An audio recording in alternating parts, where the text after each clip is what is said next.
Nous sommes toujours devant le miroir d'eau. Alors la météo avait annoncé une journée estivale. Pour le moment, il pleut, mais ça devrait se lever dans la journée. Et je suis à présent avec Anne-Charlotte Gasser, qui est la responsable des ouvrages d'art à Nantes Métropole. Bonjour. Bonjour. Alors une petite présentation d'abord extérieure de ce miroir d'eau. De quoi est-il fait? Quelle est sa surface? On voit il y a des jets un petit peu partout. C'est quoi le miroir d'eau en quelques chiffres? Alors, le miroir d'eau, c'est une surface de granit de 1300 mètres carrés environ. Et à la surface, donc, ce qu'on voit en premier qui fonctionne en ce moment là, ce sont les jets. Donc il y a 2 rampes de jets, 2 fois 16 jets avec des LED à l'intérieur. Donc le soir, on voit que les jets sont éclairés de différentes couleurs. Et ensuite, là ça ne fonctionne pas pour l'instant, mais il y a des buses qui font de la brumisation. Donc il y a plus de 200 buses à la surface qui sont réparties dans cet espace-là. Alors, vous êtes responsable du service ouvrage d'art. Ça signifie que ce miroir d'eau, c'est un ouvrage d'art. Alors, c'est très beau, mais concrètement, techniquement, l'ouvrage d'art, c'est pas juste de l'art. Non, en fait, l'ouvrage d'art, c'est plutôt les ouvrages. Normalement, c'est plutôt les ouvrages de franchissement. Donc, on peut pas dire que c'est un ouvrage d'art au sens franchissement du terme. Par contre, c'est un ouvrage de génie civil. Donc, il y a une dalle en béton, des fondations profondes. Donc, il y a des micropieux sous le miroir. Donc, c'est à ce titre-là que mon service s'occupe de ces équipements-là. Alors, on va justement aller voir ce qui se passe en dessous du miroir d'eau, puisque vous le voyez chaque jour comme ça de l'extérieur. Mais il y a toute une machinerie qui se trouve juste en dessous. On va aller vous montrer tout ça.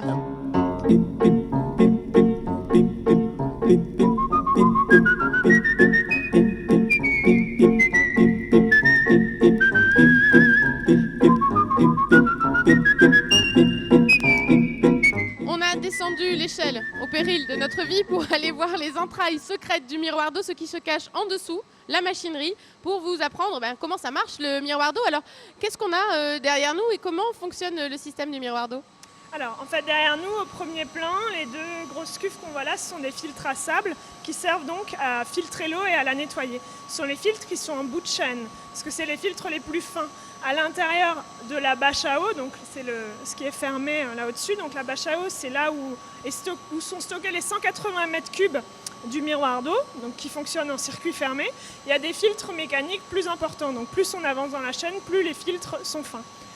Ensuite, on voit différentes pompes. Donc, il y a des pompes qui servent pour le remplissage du miroir et sa vidange, et des pompes qui fonctionnent pour les jets. Une pompe par rampe de jet. Les rampes de jet qu'on voit ici au-dessus, donc les boîtes rondes, là, ce sont les rampes de jet. Elles sont numérotées. C'est écrit dessus, boîte à jet. Voilà, c'est facile comme ça. De ce côté-là, on a toute la partie électronique et automatisme du miroir d'eau avec l'écran de commande. Et l'armoire bleue qui est ici, c'est ce qui contrôle la brumisation. Donc la brumisation, c'est un circuit à part parce qu'il est relié directement sur l'eau potable. C'est de l'eau de brumisation, c'est de l'eau qu'on puise directement dans le réseau d'eau potable. Tandis que tout ce qui est jet et miroir d'eau, c'est la bâche est remplie avec de l'eau potable. Et une fois qu'elle est remplie, elle fonctionne en circuit fermé. Il y a des compléments qui sont faits, des ajouts d'eau automatiquement. Tout ça, c'est géré par l'automate avec des sondes de niveau selon s'il a plu, selon l'évaporation. Donc voilà, il y a parfois des compléments à faire ou des vidanges à faire. Alors justement, c'est ce que j'allais vous demander. Elle vient d'où, l'eau du miroir d'eau? Oui, donc l'eau du miroir d'eau, ce que je disais, elle est stockée dans la bâche. La bâche est remplie avec l'eau du réseau. Donc les 180 mètres cubes viennent du réseau. Et après, ça fonctionne... Elle est traitée, donc elle fonctionne en circuit fermé, elle est chlorée pour que les bactéries ne se développent pas, ce genre de choses. Donc on ne peut pas la boire? Non, on ne peut pas la boire. Environ tous les trimestres, la bâche est vidée et elle est remplie avec de l'eau propre qui vient du réseau.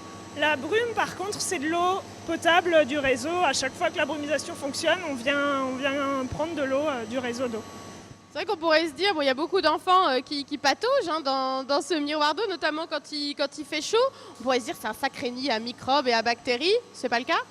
Alors, l'eau est testée mensuellement, donc on vérifie qu'il n'y a pas de bactéries dans l'eau. Et sinon, il y a l'entreprise qui s'occupe de la maintenance du miroir, elle vient tous les jours pour vérifier que l'eau est bien propre et pour tester le niveau de chlore dans la bâche. Donc, on n'est pas soumis à la même réglementation que les pataugeoires et les piscines, mais il y a un traitement et un suivi qui est fait, puisque justement il y a effectivement pas mal de jeunes enfants qui se baignent quand même.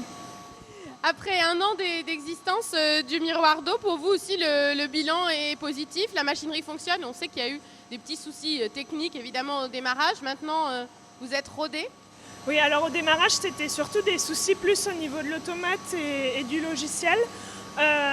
Mécaniquement, hydrauliquement, on n'a pas eu de gros problèmes. Après, c'est un équipement quand même conséquent qui nécessite d'être contrôlé très régulièrement. Donc l'entreprise vient quasiment tous les jours. On n'a pas eu de gros problèmes, il fonctionne globalement correctement. Et comment on fait si on veut éteindre le miroir d'eau? C'est où le gros bouton pour tout éteindre? Ah bah il y a un gros bouton rouge là, on s'en sert que en cas d'urgence normalement. Attention, je vais arrêter le miroir d'eau. Non, je le fais pas pour de vrai, sinon ça va enrayer peut-être la machine. Et puis vous êtes tous fans du miroir d'eau, donc on veut pas que ça s'arrête. Alors maintenant vous savez comment ça fonctionne. On fait une interro à la fin de l'heure.